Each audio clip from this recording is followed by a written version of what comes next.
नमस्कार मित्रों, मैं कवि ओमपाल सिंह विकट आज आपके सामने एक ऐतिहासिक कविता जो दशहरा पर्व से स्पेशल विशेष रूप से जुड़ी हुई है। और यह कविता सिसोदिया कुल से जुड़े दो महत्वपूर्ण व्यक्तियों की महाराणा प्रताप व शक्ति सिंह के बीच की एक घटना को लेकर है, जिसके विषय में बताते हैं कि जब दोनों भाई शक्ति सिंह और महाराणा प्रताप आमने सामने आ जाते हैं तब एक राजपुरोहित अपनी जान देकर उन दोनों भाइयों को शांत करता है। तब का एक वर्णन एक कविता के माध्यम से, चूंकि दशहरा पर्व है, आपके सामने लेकर आया हूँ। और आपसे निवेदन है कि इस कविता को अंत तक अवश्य सुनें। निश्चित रूप से आपकी सिराएं खोल उठेंगी और आपको लगेगा कि हाँ, राजपूतों के लेकर ये कविताएं लिखी जाती हैं तो कितना कितना ऐतिहासिक वर्णन हमको सुनने को मिलता है और रक्त उबल उठता है। कविता इस तरह से है कि दशहरा का पर्व है और दशहरा के पर्व पर दोनों भाई शिकार खेलने जाते हैं। तब वहाँ से शुरू होती है कि विजय पर्व पर जश्न मनाने निकले वीर जंगलों में, ग्रहण लग गया जैसे वन के हिंसक जीव मंगलों में, लेकर के तलवार हाथ में महाराणा प्रताप चले, शक्ति सिंह आखेट खेलने लेकर मन में ताप चले। राजपुरोहित राष्ट्र तैसी जाने क्यों घबराते थे, राजपुरोहित राष्ट्र हितैषी जाने क्यों घबराते थे, वीरों की टोली के संग में वो भी जंगल जाते थे, वीरों की टोली के संग में वो भी जंगल जाते थे। वन्य जीव सब कांप रहे थे सिसोदिया कुल लालों से, वन्य जीव सब कांप रहे थे सिसोदिया कुल लालों से, दूर दूर सब भाग रहे थे डरकर उनके भालों से, दूर दूर सब भाग रहे थे डरकर उनके भालों से। तनिक देर में वन के अंदर बात आग सी फैल गई, तनिक देर में वन के अंदर बात आग सी फैल गई, लेकर अपने लालों को वो प्यारी हिरणी गैल गई। तनिक देर में वन के अंदर बात आग सी फैल गई, लेकर अपने लालों को वो प्यारी हिरणी गैल गई। छोटे छोटे जीवों ने झट खोजा नया ठिकाना था, सूर्यवंश के शस्त्रों का हर हिंसक जीव निशाना था। छोटे छोटे जीवों ने झट खोजा नया ठिकाना था, सूर्यवंश के शस्त्रों का हर हिंसक जीव निशाना था।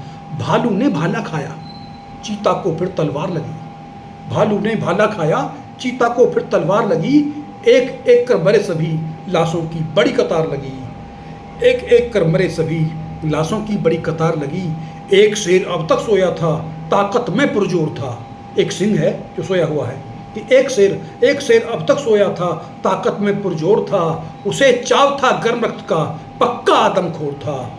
एक शेर अब तक सोया था ताकत में पुरजोर था, उसे चाव था गर्म रक्त का पक्का आदमखोर था। चीख सुनी तो जाग गया वो, बदन को पूरा झाड़ दिया, गर्दन ऊपर करके पूरी ताकत लगा दहाड़ दिया।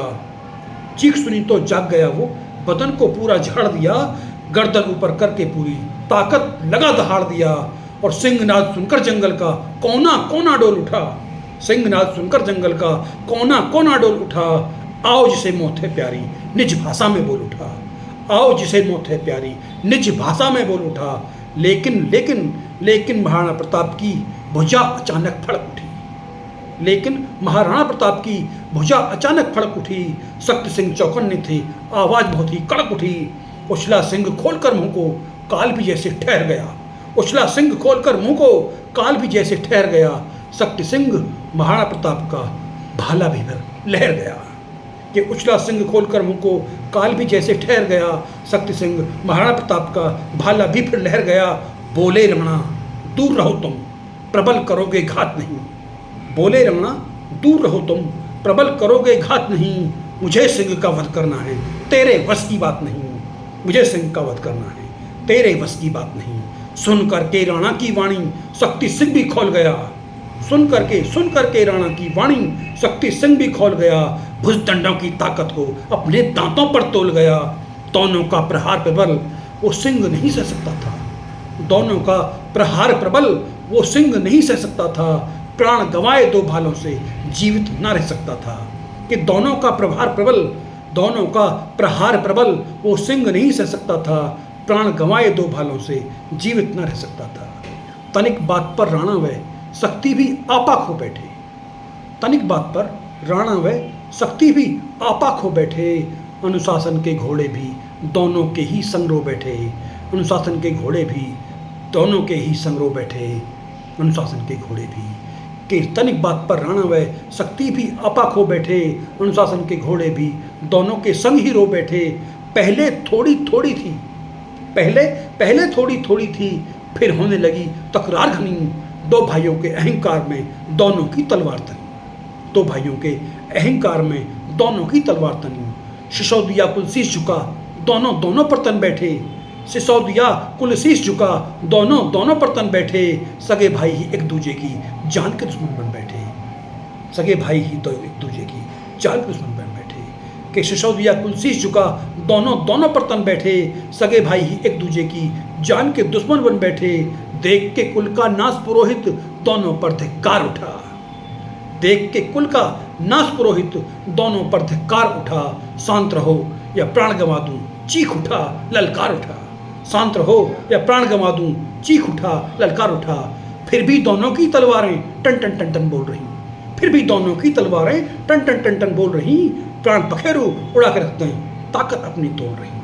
प्राण पखेरु उड़ा के रखते हैं, ताकत अपनी तोड़ रही। राजपुरोहित राष्ट्र हितैषी निर्णय करके चला गया। राजपुरोहित राष्ट्र हितैषी निर्णय करके चला गया और छुरा घोंप कर निस्सीने में इस दुनिया से चला गया। छुरा घोंप कर निस्सीने में इस दुनिया से चला गया। रक्त देखकर ब्राह्मण का दोनों को कष्ट अपार हुआ। रक्त देखकर ब्राह्मण का दोनों को कष्ट अपार हुआ।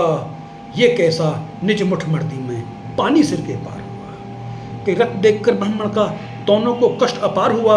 ये कैसा निज मुठ मर्दी में पानी सिर के पार हुआ। ग्लानि हुई बहुत राणा को, न्याय निराला दे डाला। अब उस पुरोहित की मौत के बाद दोनों को, शक्ति सिंह व महाराणा प्रताप को ग्लानि होती है और प्रताप को अधिक ग्लानि होती है क्योंकि वो राजा थे। कि ग्लानि हुई बहुत राणा को, ग्लानि हुई बहुत राणा को, न्याय निराला दे डाला। महाराणा ने शक्ति सिंह को देश निकाला दे डाला। महाराणा ने शक्ति सिंह को देश निकाला दे डाला। निकल देश से शक्ति सिंह अकबर सेना में चला गया। निकल देश से अमर सिंह अकबर सेना में चला गया। मेवाड़ राज बस इसी बात पर जीवन भर को चला गया। मेवाड़ राज बस इसी बात पर जीवन भर को चला गया। मित्रों नमस्कार, यह कविता ऐतिहासिक कविता है जो मैंने लिखी, पहले लिपिबद्ध की और आपके सामने इसको पढ़ करके प्रस्तुत कर रहा हूँ। मुझे आशा ही नहीं पूरा विश्वास है कि इतिहास में रुचि रखने वाले लोगों के लिए यह कविता एक शिलालेख साबित होगी। मुझे आपका प्यार मिलेगा और उम्मीद है कि आप इस कविता को पसंद करेंगे, लाइक करेंगे, सब्सक्राइब करेंगे मेरे चैनल को और अपने कमेंट इस पर जरूर रखेंगे। और जो भी लोग महाराणा प्रताप के भक्त हैं या उनके अनुयायी हैं वो इस पर कमेंट में जय महाराणा प्रताप अवश्य लिखें। जय हिंद, जय भारत, वंदे मातरम।